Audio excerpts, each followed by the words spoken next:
harus berpisah? Mengapa berjumpa? Awal bahagia berakhir merana.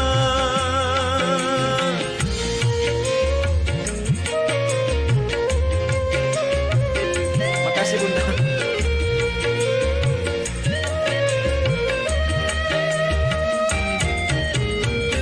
Bukan karena salahmu, bukan karena salahku, tetapi kita tiada berdaya.